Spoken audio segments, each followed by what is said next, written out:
বিএনপির যারা বলে দেলোয়ার হোসেন সাঈদী রাজাকার, তাইলে শোন তোদের বাবা মরহুম সাদেক হোসেন খোকা কি বলে গিয়েছিলেন, ভালো করে শুনে নে।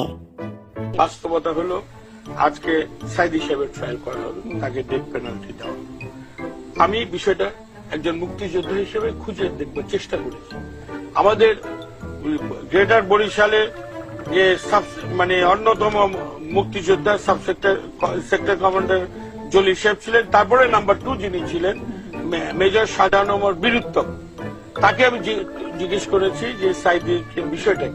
তিনি বলেছেন যে আমার সেক্টরে যুদ্ধের 9 মাসের মধ্যে 7 মাসেই, কারণ বরিশাল অঞ্চলটা নদী নালা খাল বিলে ঘেরা একটা অঞ্চল, বেশিরভাগ এলাকায় তার নিয়ন্ত্রণে ছিল।